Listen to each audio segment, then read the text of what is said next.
coronavírus é uma pandemia que se propaga de forma intensa, com rapidez que chega a assustar. O pior é que está a levar à morte milhares de pessoas. Coronavírus é a pandemia que está mesmo a atrapalhar toda a humanidade. Para melhor ajudar-nos a entender a doença, tenho comigo a médica e infecciologista Eula Carvalho. Doutora, obrigado pela oportunidade. Sente-se assustada neste momento por causa do coronavírus? Coronavírus, por si só, sabemos que são vírus conhecidos por causar infecções respiratórias. E é importante também frisar que o nome coronavírus já é conhecido. Nós já sabemos que o vírus é circulante entre os animais de várias espécies, sobretudo morcegos, alguns roedores, mas esses animais não adoecem. Entretanto, acidentalmente, pode infectar os seres humanos, inclusive causar surtos. Durante o período, por exemplo, em 2002, tivemos um surto de coronavírus por uma espécie. Depois, em 2012, tivemos outro surto com potencial pandêmico, que começou em Arábia Saudita. E atualmente é assustador, sim, o novo coronavírus, que é a nova espécie que tem causado também infecções respiratórias. Foi batizado de Covid, esta nova espécie que surgiu em dezembro de 2019 na China. E é bom frisar o nome, a palavra Covid, que significa co, que é do coronavírus, que ele parece ao nível do microscópio como uma coroa, vi, que é do vírus, e de, Covid, da doença. E o 19 é só pelo fato de ser descoberto no final do ano de 2019. E também, por acaso, é um problema para o mundo inteiro. Atualmente, até ontem, dia 27, já tivemos mais de 509 mil casos da doença em todo o mundo, com um aumento. Agora temos uma taxa de mortalidade de 4,6. Há pouco menos de um mês estava em 3,5 a taxa de mortalidade e atualmente subiu para 4,6, tornando preocupante. Doutora, quais as formas de contágio? Tá. Atualmente pensamos mais em transmissão do ser humano, de homem para homem, pessoa para pessoa, sobretudo através de gotículas. Exemplos, a pessoa infectada, como o vírus compromete sintomas, sistema respiratório, uma pessoa infectada, cada vez que tosse, cada vez que fala ou expira, vai projetar gotículas na saliva. E havendo uma pessoa próximo, menos de 1 metro, que é a distância que o vírus possa percorrer, menos de 1 metro, vai infectar. Além disso, pode ser também pelo contato direto ou indireto. Além dessa pessoa inspirar a gotícula, se a pessoa tosse ou expira para as mãos, não higienizar as mãos tocando alguém ou passar a mão na parede também ou pela roupa, pode contaminar a outra pessoa que vai entrar em contato, depois se colocar na boca ou no nariz ou nos olhos, vai levar a transmissão. Mas tudo começou na China através de transmissão animal para o homem, quando o homem, sabemos que circula entre os animais, o homem entrando em contato com esses animais ou manipulando, consumindo, manuseando esses animais que foram infectados a partir do vírus da parte selvagem. E quais os sintomas? Sintomas. Temos que saber que a doença pode ser leve a grave. O principal sintoma que nós sabemos é febre, tosse ou dificuldade respiratória. Mas é bom lembrar que a maioria, 86% das pessoas são assintomáticas, isto é, tem o vírus no organismo, mas não tem sintomas. E essas pessoas ficam transmitindo a doença, não sabem que estão a transmitir, porque não têm sintomas, e fica transmitindo a doença. Cerca de 86% das pessoas ou têm sintomas leves, apenas uma dor de garganta, um pouco de mialgia, um pouco de mal-estar. Mas pode evoluir com dispneia, que é a falta de ar, causar uma pneumonia, necessitar de oxigênio, de vir ao hospital com oxigênio e outras medidas de suporte um pouco mais avançadas.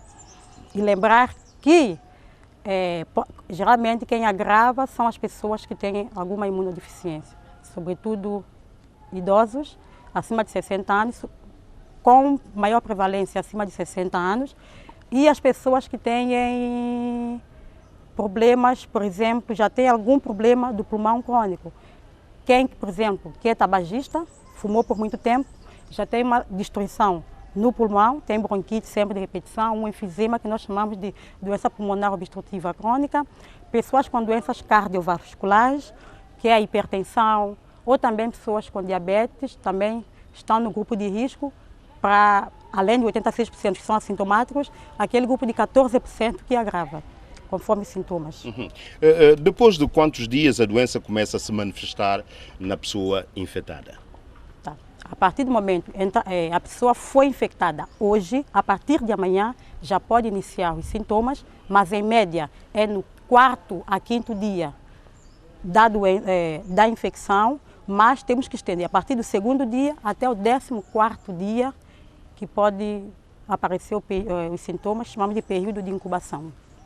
E por que do isolamento das pessoas infectadas? Tá. Uma pessoa infectada significa que pode transmitir a doença para o outro.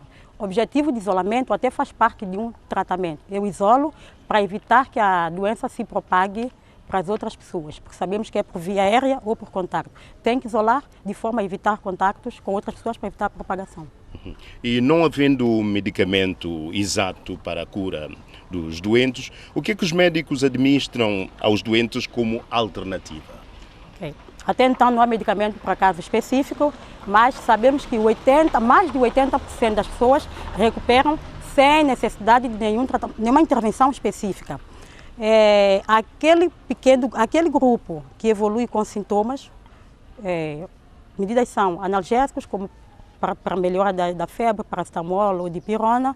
Depois, aqueles pacientes que fazem doença pulmonar com insuficiência respiratória vão precisar de hospitalizar, necessitar de oxigênio, uma boa ventilação. Dependendo da gravidade da infecção, vai também de acordo ao volume de oxigênio que vai precisar, de acordo à concentração. Esses pacientes, além de insuficiência respiratória, podem evoluir com disfunção orgânica, dar uma disfunção do sistema nervoso central, do fígado, do rins, do coração. Depois, começa a baixar a tensão, evoluir para choque séptico. Então, temos que imediatamente fazer a parte da hidratação, de forma a irrigar os órgãos que foram acometidos. E, atualmente, desde o início mesmo, tem algumas pesquisas que estão usando, até vou falar, cloroquina, que nós já usamos no passado para paludismo, mesmo em China, vários países. Não é consenso, ainda não é recomendado, mas a partir de pesquisas está havendo bons resultados com cloroquina e também com alguns antirretrovirais, como lopinavir, ritonavir e oseltamivir, que foi usado e é usado para tratar H1N1. A medicina tradicional pode aqui ter algum peso ou expressão no tratamento enquanto não se descobrir o medicamento para a doença? Nós sabemos que em China está sendo feito alguns também trabalhos em relação à medicina tradicional, mas lembrando que é uma doença nova, há muito ainda que se descobrir, mas para o nosso país seria por questões de dosagem, então seria bom que a pessoa viesse ao hospital, tratasse com o médico inicialmente. Por que nas pessoas da terceira idade a doença tem sido fatal na maioria dos casos? Como nós sabemos, acima de 60, 70, sobretudo 70 anos, já tem um baixo sistema de defesa da imunidade. Então, todas as pessoas que têm baixa defesa, baixa imunidade, então, favorece a progressão da doença, complicação e morte. E não só pessoas de terceira idade, como também pessoas que têm comorbidades, uma doença pulmonar crônica, cardiovascular e outras imunossupressão, como o próprio HIV. E em muitos casos os doentes são curados. A composição física do doente, a idade desses pacientes são aqui determinantes para a recuperação. Tá. Uma pessoa que não tem nenhum problema de saúde prévio e tem um bom sistema imunológico, vai ajudar. O próprio sistema imunológico vai apoiar na defesa, responder, combater a doença.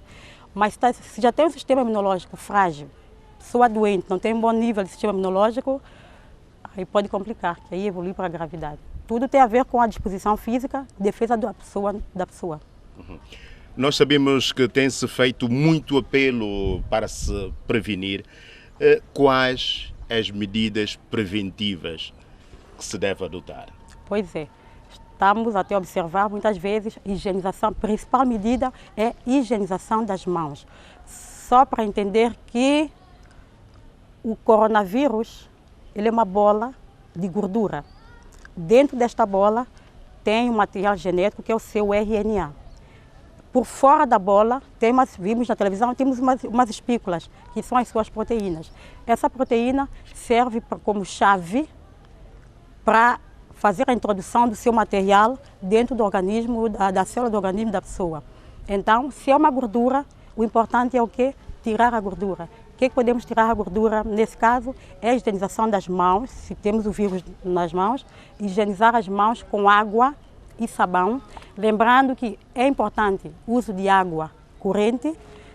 Não havendo água corrente, pode-se usar a partir de um jarro, uma caneca, uma bacia, não colocar na bacia, mas apanhar com o jarro e lavar. E a mesma água não pode ser lavada por mais de uma pessoa. Além de água e sabão, não havendo água e sabão, temos o álcool em gel, lembrando que é álcool a 70%.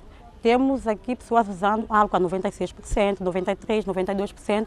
Isto não vale. Para inativar o vírus, tem que ser álcool a 70%, porque acima de 90% ele vai evaporar rápido, cicatrizar e não inativa o vírus. Mas é bom frisar, aquelas pessoas que têm álcool, que nós temos no país a 96%, há de se preparar, transformar 96% em 70%. Além de álcool, podemos usar, não havendo sabão, não havendo água em casa, pode-se usar também cinza da cozinha, para higienizar as mãos, lembrando de seguir todos os passos ideais para a higienização das mãos, que tem assim alguns cartazes disponíveis. Isso é a higienização das mãos. Outra medida é evitar e lavar as mãos sempre, pelo menos saiu, tocou alguma superfície, algum objeto, veio de algum transporte público, higienizar as mãos frequentemente.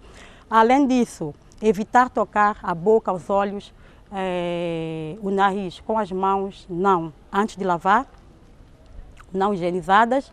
Também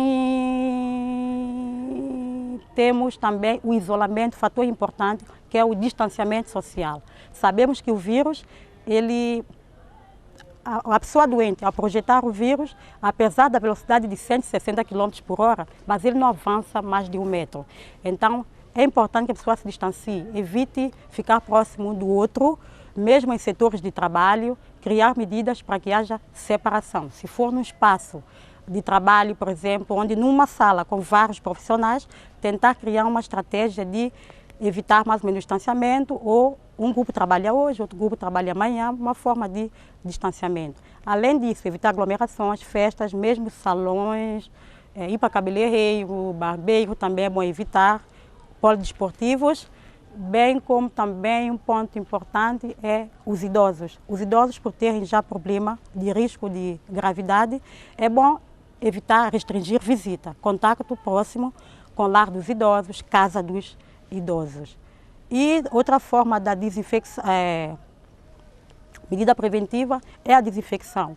Não só, e também parte da higienização das mãos, vimos que temos pessoas nas ruas usando luvas, pessoas que fazem atendimento ao cliente nas instituições bancárias, algumas recepções. É importante a parte da luva. Estamos a usar luva.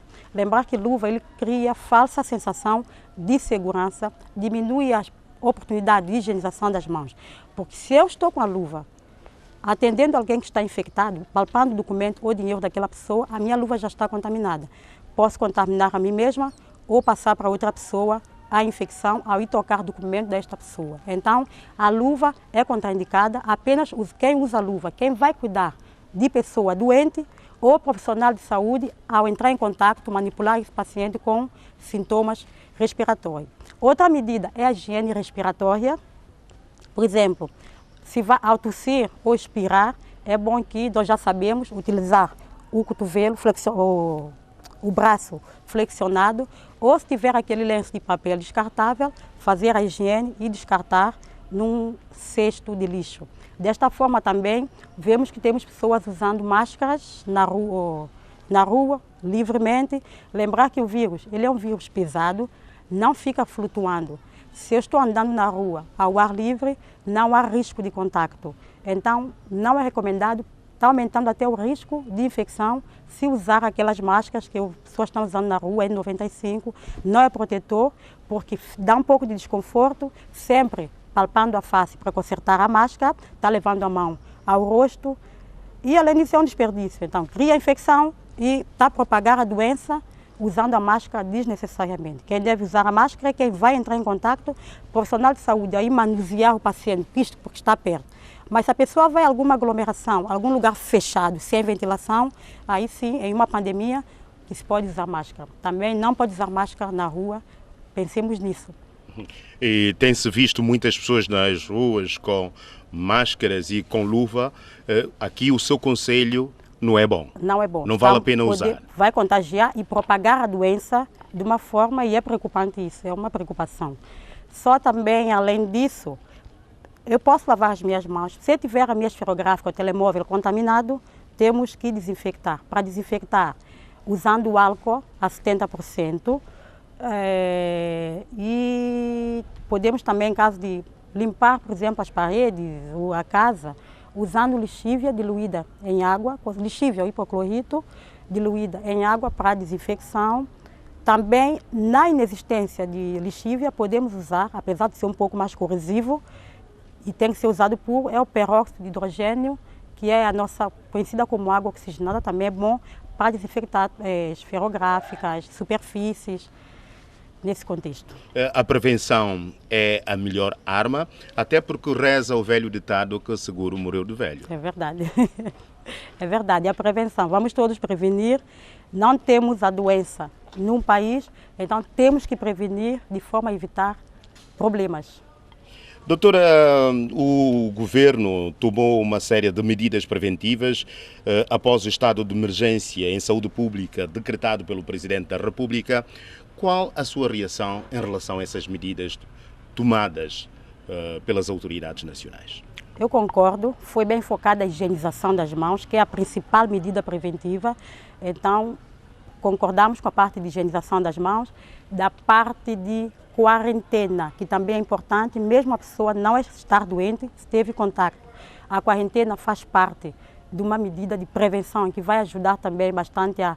Vamos monitorar aquela pessoa, se vai evoluir ou não com a doença, e se a pessoa tiver a doença, se está sintomática, vai evitar que propague a doença pelo país. Sobretudo essas medidas de distanciamento social e orientações da desinfecção, e eu concordo, mas eu espero que a população adere um pouco mais, a nossa população, embora vemos ainda pessoas aglomeradas, trabalhando em aglomeração, no nosso mercado, então temos que adotar. O que falta agora é a população ver que é sério o problema e adotar essas medidas.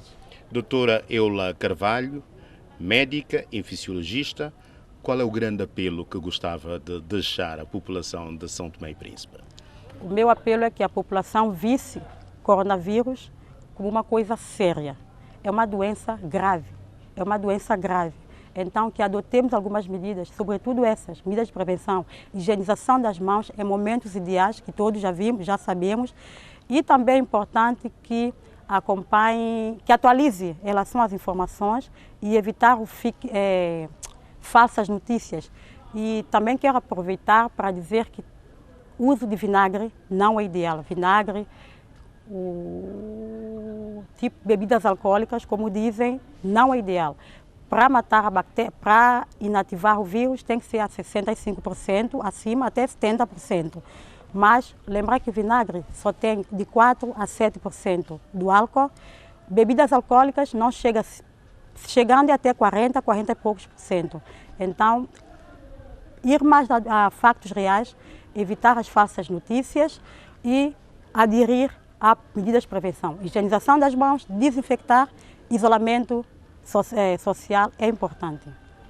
Doutora Eula, muito obrigado por ajudar-nos a compreender melhor isto de coronavírus, uma pandemia que continua a assustar o mundo inteiro e a causar muitas mortes.